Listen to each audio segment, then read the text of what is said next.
क्या आपको कभी ड्राइंग में फंसा हुआ फील हुआ है? आप हज़ार कोशिशें कर चुके हैं बट फिर भी आपकी ड्राइंग इम्प्रूव नहीं हो रही है, या फिर जो आपने ड्राइंग बनाई है वो फ़ोटो से मैच नहीं हो पाती। आप अकेले नहीं हैं जिसके साथ ये सब हो रहा है। आज मैं आपको एक ऐसी टेक्निक बताऊंगा जो बहुत ज़्यादा आसान है और जिसका यूज़ करके आप इंस्टेंटली आपकी ड्राइंग्स को इम्प्रूव कर सकते हैं। वीडियो पूरी देखना, बिकॉज वीडियो के एंड में ही आपकी ड्राइंग स्किल्स अलग ही लेवल पर जा सकती हैं। तो इस टेक्निक का नाम है सिंप्लीफाइड शेप्स। इसमें आप पूरा ऑब्जेक्ट डिटेल में बनाने के बजाय उसको बेसिक सी शेप्स में क्रिएट कर लेते हो, जैसे सर्कल्स, स्क्वायर्स, ट्रायंगल्स और रेक्टेंगल्स, और कुछ बाकी की बेसिक सी शेप्स जो इनके अलावा होती हैं। अब मैं आपको कुछ एग्जांपल से इस टेक्निक का यूज़ करके दिखाऊंगा, जिससे आपको एक क्लियर आइडिया लग जाएगा कि इस टेक्निक को कैसे आप इम्प्लीमेंट कर सकते हैं आपकी ड्राइंग्स में। अब जैसे आप यहाँ पर एक पोर्ट्रेट देख रहे हैं, ये पूरा फेस एक रेक्टेंगल के वे में देख सकते हैं और ये पूरा एक ऐसे टेढ़ा रेक्टेंगल के शेप में देख सकते हैं। पहले तो ऑब्जर्व करना होता है आपको इस ड्राइंग को मैं कैसे शेप्स में कन्वर्ट कर सकता हूँ। तो हमने 2 शेप्स में इस पूरे पिक्चर को क्रिएट कर लिया है। अब इसमें जितनी भी डिटेलिंग वाली चीज़ें हैं, जैसे आईज़ हो गया, नोज़ हो गया, लिप्स हो गया, इनको हम देखेंगे कि ये किस शेप्स में बनाए जा सकते हैं। अब आप इन दोनों आईज़ को देख सकते हैं, ये भी रेक्टेंगल की शेप में, ईयर्स भी रेक्टेंगल की शेप में, लिप्स भी रेक्टेंगल की शेप। हम इनको भी यहाँ पर इनकी जगह पर एक रफ आइडिया क्रिएट कर लेंगे। ये यहाँ पर आ रही हैं चीज़ें, और ये नोज़ को आप ट्रायंगल की शेप में देख सकते हैं। अब हमने इसका एक बेसिक स्ट्रक्चर क्रिएट कर लिया है। ये नेक भी आप एक ट्रायंगल की शेप में ऐसे क्रिएट कर सकते हैं। ऐसे करते करते आप कितने भी शेप्स का यूज़ करके इस पूरे ऑब्जेक्ट को ड्रॉ कर सकते हैं, बट एंड में आपको आउटलाइंस का यूज़ करना होता है। जैसे तो ईयर्स में अब आपको यहाँ पर डिटेलिंग ऐड करनी होगी। ये तो था पोर्ट्रेट का एग्जांपल। अब मैं आपको लैंडस्केप का एग्जांपल दूंगा। पहले ऑब्जर्व करते हैं ये किस शेप में कवर किया जा सकता है। इसको तो हम साफ साफ ट्रायंगल की शेप में दे सकते हैं, और इसको हम रेक्टेंगल की शेप में दे सकते हैं, और ये भी पूरा रेक्टेंगल की शेप में है। पहले हम पेड़ को ड्रॉ कर रहे हैं, तो ये भी एक रेक्टेंगल की शेप बना रहा है, तो इसको भी हम रेक्टेंगल की शेप दे देंगे। ये भी रेक्टेंगल की शेप बना रहा है, और ये माउंटेन ट्रायंगल की शेप बना रहा है, और ये जो छोटे छोटे हैं इनको आप ऐसा ट्रायंगल की शेप दे सकते हैं। बस ये हमारी पूरी पिक्चर बन गई है। तो हमने इस पूरे ऑब्जेक्ट को एक फाउंडेशन इसका क्रिएट कर लिया स्ट्रक्चर। अब दूसरे स्टेप में हम इसकी आउटलाइंस क्रिएट करेंगे, मतलब इस पेड़ की आउटलाइन क्रिएट करेंगे। ऐसे ऐसे जैसे भी बनेगा, यहाँ पर और छोटे पेड़ हैं तो यहाँ पर और छोटे पेड़ आ जाएंगे, और ये हमारी इस टेक्निक का पर्पज़ यहाँ पर पूरा हो जाएगा। फिर आउटलाइन वाला स्टेप हमारा स्टार्ट हो जाएगा। वैसे सबसे इजी शेप कौन सी है, सर्कल या फिर स्क्वायर, जिसके हेल्प से आप ड्राइंग आसानी से बना सकते हैं? कमेंट करके ज़रूर बताना। मेरी पर्सनल फेवरेट तो ओवल शेप है, तो आपकी ज़रूर बताना।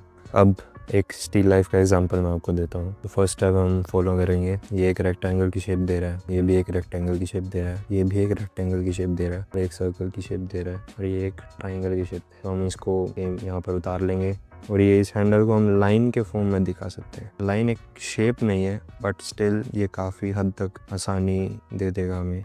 ये एक ट्रायंगल की शेप में दिखाया जा सकता है, ये भी एक ट्रायंगल की शेप में हम दिखा सकते हैं, इसके ऊपर का ढक्कन। तो ये 2 चीज़ें हैं, बट हम इसको पूरे को एक रेक्टेंगल की शेप में दे सकते हैं, बिकॉज हमारा काम ही सिंप्लीफाई करना है पूरे ऑब्जेक्ट को। पर एक सेंटर हम डिवाइड कर देंगे, ये ताकि ये अलग दिखे और ये अलग दिखे। यहाँ पे एक टेढ़ा सा रेक्टेंगल हम बना दें।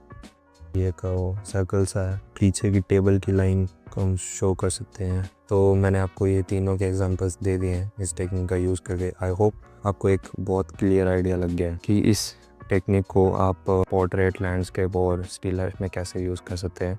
अगर आपको अच्छा लग रहा है ये टेक्निक डिस्कवर करके, तो एक लाइक कर देना। आखिर इस टेक्निक से आपकी ड्राइंग स्किल्स इम्प्रूव होगी, तो एक लाइक तो बनता है। ये टेक्निक से आप 100% आपकी ड्राइंग स्किल्स को इम्प्रूव कर सकते हो, बट वो इम्प्रूवमेंट तभी आएगी जब आप सभी ड्राइंग्स बनाते टाइम इस टेक्निक को यूज़ करोगे और प्रैक्टिस करोगे। ये सब स्टेप्स हैं इस टेक्निक के। पहला, जो भी आप सब्जेक्ट बना रहे हैं उस पूरे सब्जेक्ट को बड़ी शेप्स से कवर करने का ट्राई करो। दूसरा, फिर इन्हीं बड़ी शेप्स के अंदर जितने भी डिटेलिंग वाले पार्ट्स हैं, इन पार्ट्स को छोटी शेप्स से कवर करना है। तीसरा, जब आपको फील हो बेसिक स्ट्रक्चर इस ऑब्जेक्ट का क्रिएट हो चुका है, अब मैं आउटलाइंस बना सकता हूँ इस ऑब्जेक्ट की, मतलब जितने भी कर्व्स होते हैं। चौथा, फिर आउटलाइन बनने के बाद ये बाकी के स्टेप्स आ जाते हैं, डिटेलिंग करना, शेडिंग करना, टेक्सचर, और ये बाकी की फिनिशिंग वाले स्टेप्स। कौन सी शेप बेस्ट रहेगी इस पार्ट को बनाने के लिए, ये वाली स्किल आपके अंदर तभी आएगी जब आप इस टेक्निक का यूज़ करते हुए प्रैक्टिस करते रहोगे।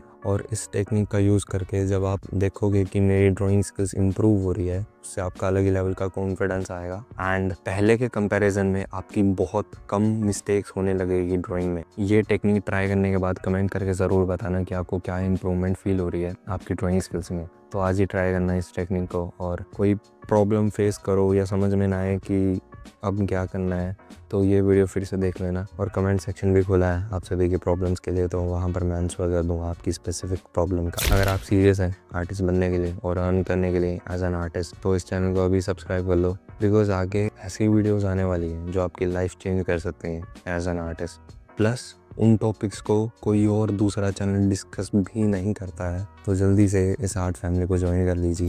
अब अगर आपको ब्लेंडिंग स्टंट मास्टर करना सीखना है तो ये ऊपर वाली वीडियो देख लेना, और अगर आपको हैचिंग टेक्निक को मास्टर करना है तो ये नीचे वाली वीडियो देख लेना। शुक्रिया वीडियो देखने के लिए। अब फिर मिलते हैं दूसरी वीडियो में।